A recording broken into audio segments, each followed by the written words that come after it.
All right, here it is. Welcome to a Speed Vegas Sim Racing community video. I just wanted to break down some of the things that I've noticed after kind of diving into the new update today and checking out some of the new content. So there's a lot of new stuff. You can see we got the Gen 4s. They added some cars, the Monte Carlo and the Taurus, 900 horsepower stock cars. Yeah, that should be pretty wild. I'm sure that group and that community is pretty stoked about that. I know that they got a lot of their tracks updated, which was probably pretty cool to see. It's always enjoyable to get kind of those graphical updates just to make things maybe a little bit prettier, a little bit more enjoyable, a little bit more immersive, right? That's kind of what we're always seem to be chasing. So yeah, a lot of tracks got updated, including Sonoma, which is one of the tracks that I'm going to be testing out the new GT3 tires on that particular track, so we can look at the track and look at the tires and kind of get two birds, one stone kind of a thing. So the Ferrari 296 Challenge, that's a big car that came out. We'll see what the following is on that.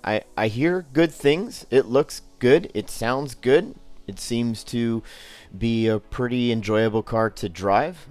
Definitely a different style of driving than the GT3 car. I'm quite curious to see how it compares to some of the other cars that are not really compared to each other as well. And I think I'm just going to leave it at that for now. The new track, Shelby Power Motorsports Park at the Bend. This is that new gigantic GT circuit, the second longest permanent motorsport circuit in the world. It says it's in Australia, of course, and it's quite a menacing track.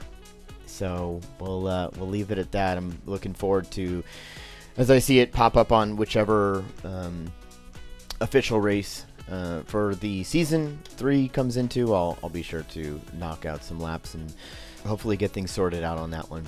But it looks like a good time and a challenging track for sure. The last two things that I'll cover before I actually get into the GT3 tires and what I found there is the rain. It looks a lot better. It wasn't really in a bad place in my opinion, but it is cool to see them actually just kind of raise the bar even more. It looks like a much more enjoyable experience graphically and drivability wise, so it'd be cool to check that out as well. Now VR also got an update. I did take the time to take some observations from the previous build to the new build. Not gonna lie, didn't notice a massive difference. I might have to get in there and just be a little bit more nitpicky and look at some prior videos and do some other types of comparisons. Hopefully maybe things are running better in the background, and might have to do some stress testing on that. Not a huge noticeable difference, but I know that they did do a pretty big update to us VR users, so kudos to them for getting that out. Okay, on to my thoughts on the GT3 tire model. Now it appears that temperature and weather play a much larger role in how the tire builds temperature, meaning that we kind of used to look at the temperature and the weather and go, oh, it's overcast and really cold. This is going to be optimal. We're going to be able to get the best lap times in this weather and this temperature. Not saying that that's still not going to be true. However, when you start off in that temperature and that weather condition, your tires are going to be much colder at the start of the race.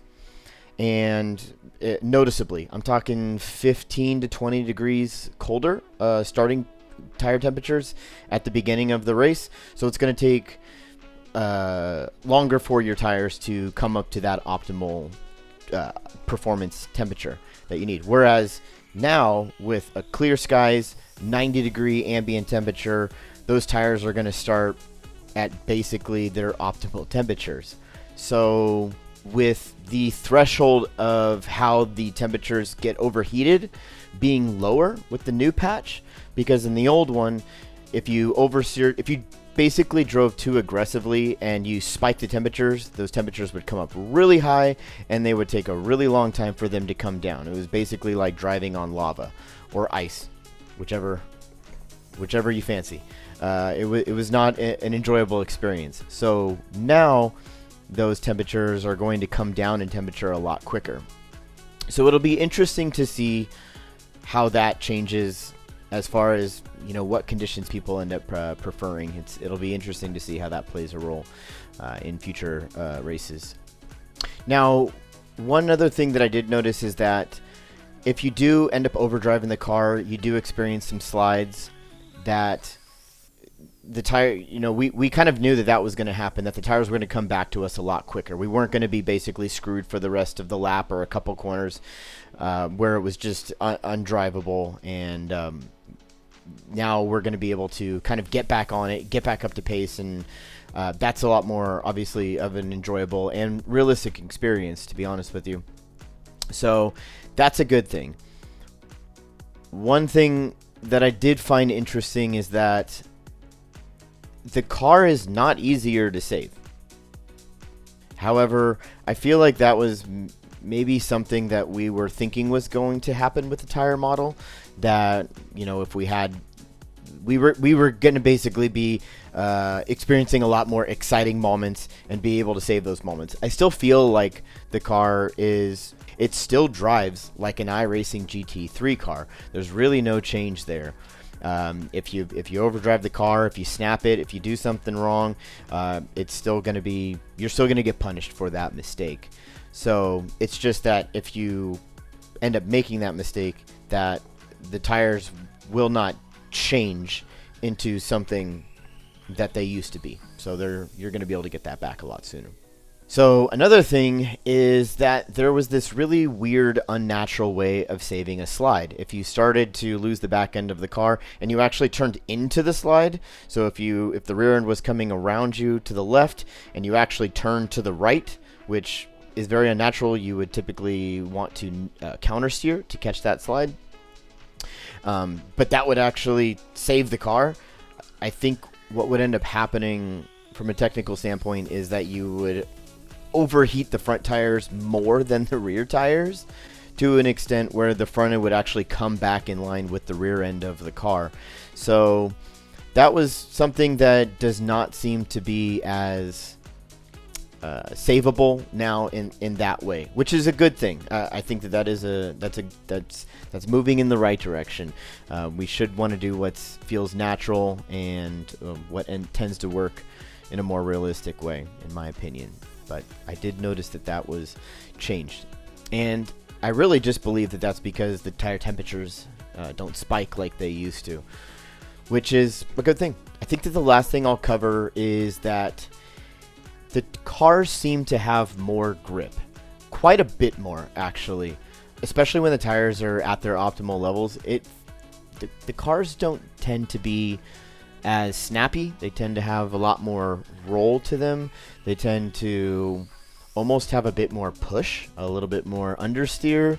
So I don't necessarily think that that's a good or a bad thing. I think that that's just the way that the tires now react, and that's just one of the many reasons why all of the previous setups are going to be obsolete. So all of the setup shops should be pretty busy redoing all of that.